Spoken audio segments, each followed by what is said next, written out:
ഇനി നമ്മൾ കാസർഗോഡ് കൊളത്തൂരിൽ പന്നിക്കണിയിൽ നിന്ന് രക്ഷപ്പെട്ട പുലിക്കായി തെരച്ചിൽ തുടരുന്നുവെന്ന വാർത്ത പ്രേക്ഷകരിലേക്ക് എത്തിക്കുകയാണ്. കൊളത്തൂർ മടന്തക്കാട് മേഖലയിൽ ഡ്രോൺ ഉപയോഗിച്ച് തെരച്ചിൽ നടത്തിയിട്ടും ഈ പുലിയെ കണ്ടെത്താനായിട്ടില്ല.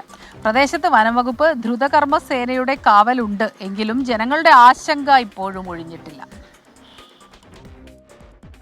കൊളത്തൂർ മടന്തക്കോട് സ്വകാര്യ വ്യക്തിയുടെ കവുങ്ങിൻ തോപ്പിൽ സ്ഥാപിച്ച പന്നിക്കണിയിൽ അകപ്പെട്ട പുലി ഇന്നലെ പുലർച്ചെയോടെയാണ് രക്ഷപ്പെട്ടത്.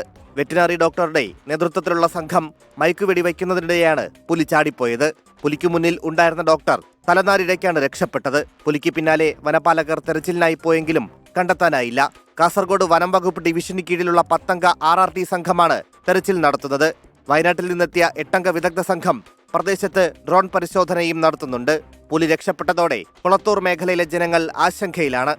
ശരിക്കും നമ്മൾ നല്ല മനസ്സമാധാനം ഉണ്ടായിരുന്നു. ഇന്നലെ ഒന്ന് കുടുങ്ങി എന്നുള്ളൊരു വാർത്ത വന്നപ്പോൾ എല്ലാവരും ജനങ്ങളെല്ലാം ആകെ വലിയ സമാധാനത്തിലായിരുന്നു. അത് യാദൃശ്ചികമായിട്ട് രക്ഷപ്പെടുന്ന ഒരു അവസ്ഥ സ്വാഭാവികമായിട്ട് പുലി എന്ന് പറയുമ്പോൾ തന്നെ ഒരു ഭീതി ഉണ്ടല്ലോ.